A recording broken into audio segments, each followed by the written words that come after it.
In last week's episode of MasterTalk, we discussed the idea of why being obsessed about your audience is so important and how you need to tailor your presentations to them.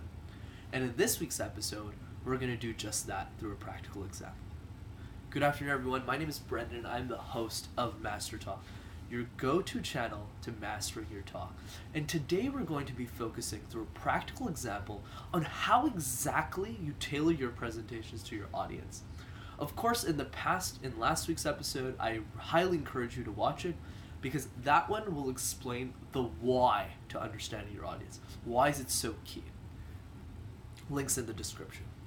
So there's three key questions that I always ask myself whenever I build out a presentation for my audience.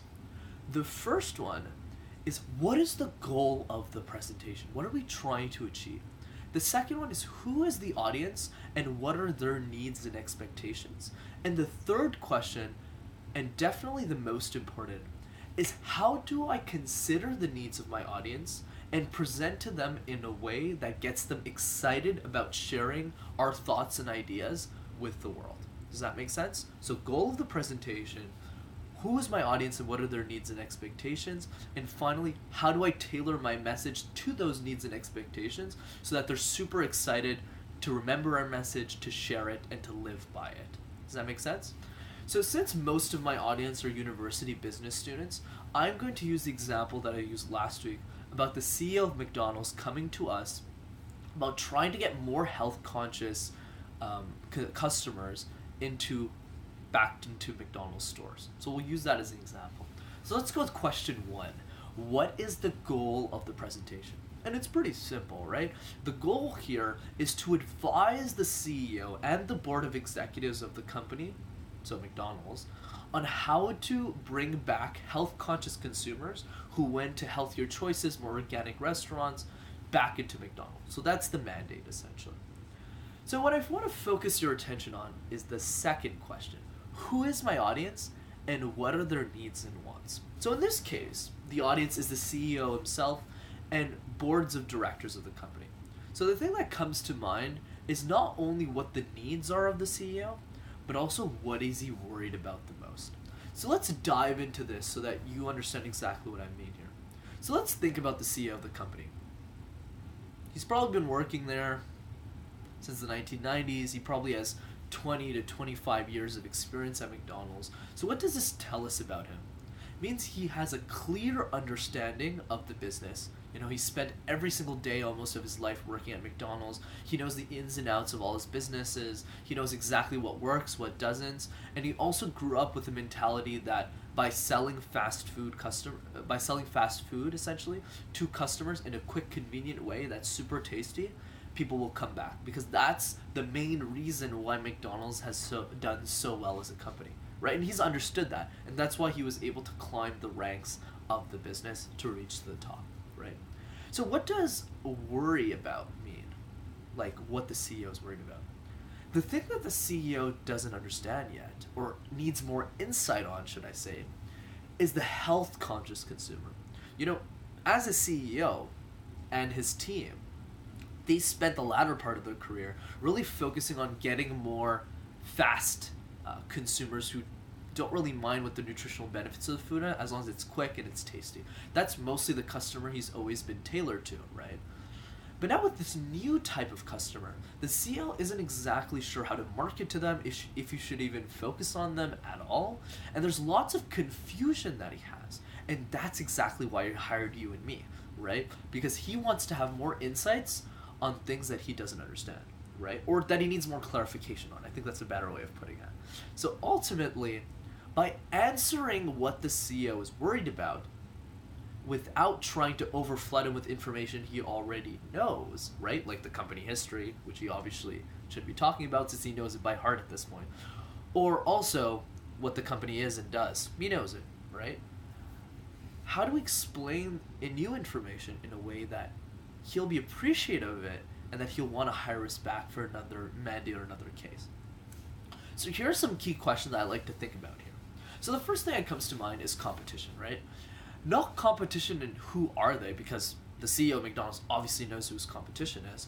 It's more in terms of what is his direct competition, like Wendy's, Burger King, Harvey's, right? What are those companies doing about this new trend of health conscious consumers? Oh, maybe Wendy's is introducing a new salad. Or maybe Burger King decided not to do anything about it because it's very difficult to get those customers in their stores. Regardless, having a slide about, hey, Mr. CEO, this is what's currently happening in competition, and here are some of the tricks and tips that we have from what's happening outside that applies to your business. So that's one thing, right? So competition is an example. Another one is target market, right? So target market means like what type of customer are you attracting? So let's say, for example, in this situation, the CEOs has always been used to targeting customers who don't really mind what's in their food, but rather how tasty it is and how quick it is, right? So, the normal teenager, the normal university student is on a tight budget, who wants something cheap, he wants something fast, and he wants to go really quickly to his next meeting or to his next classroom, right?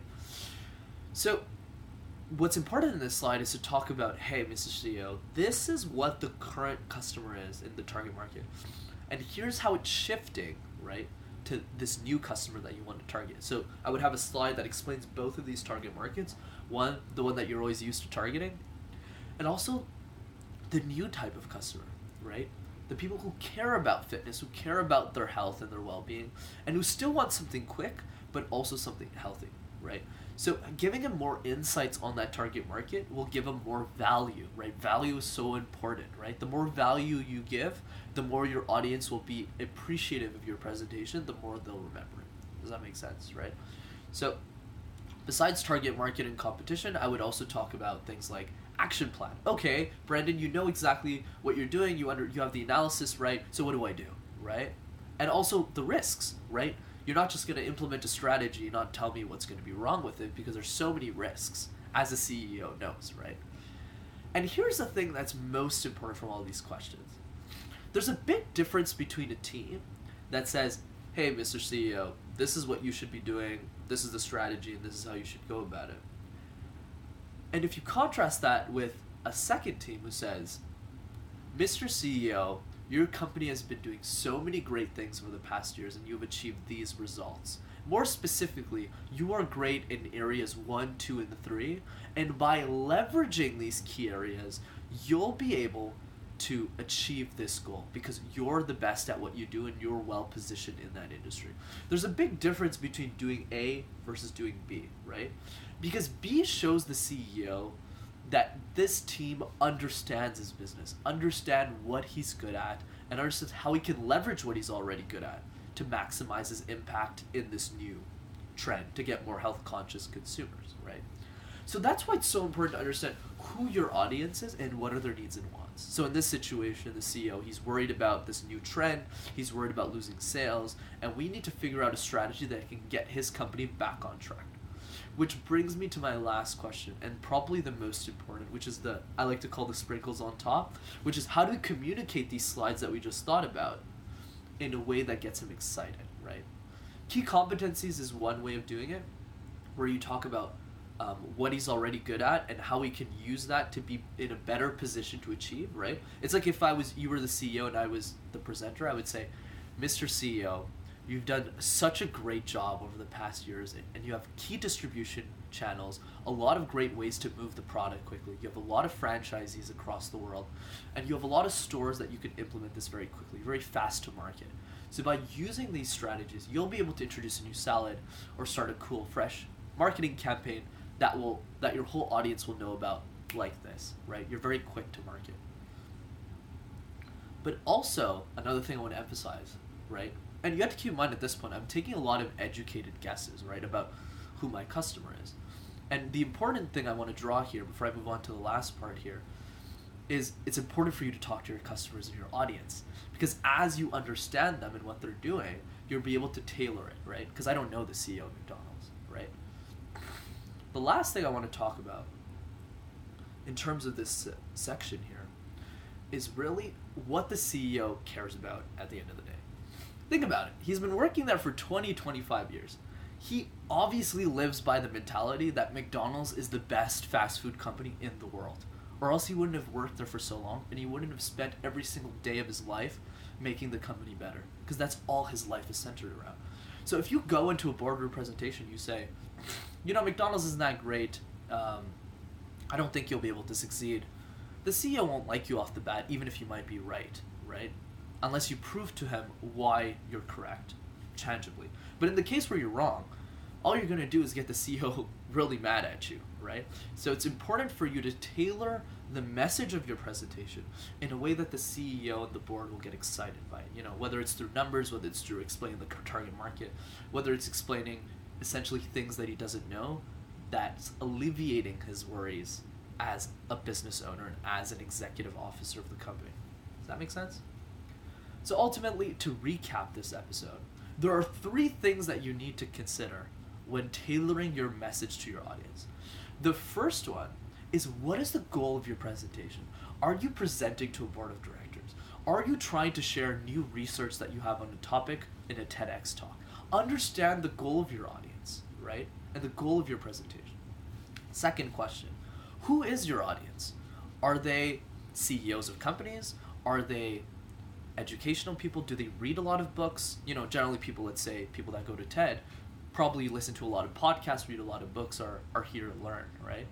The third question is, how do we align what the needs and wants of that audience is in a way that gets them excited? Whether it's addressing the CEO directly by name in a small boardroom, hey David, it's great to meet you today, really have that personal connection, or it's more about playing to his wants and needs, right? Telling him what he wants to hear, right? Because he wants to work with someone that is convinced that McDonald's is a great company and that can achieve more, right? He doesn't want to work with the team that doesn't believe that, right? So it's all about tailoring your message to them and adding those little sprinkles on top. So if you enjoyed this video, don't be shy to hit that subscribe button, hit that like button as well if you liked this video. And the last thing I want to leave you off on is, if there's somebody in your life, whether it's at work or at school, that doesn't exactly know how to tailor their presentation, tell them to check out this video so that they'll be one step closer to mastering their talk. See you next week, everyone. Goodbye, take care, and thanks again for watching this week's episode. Bye-bye.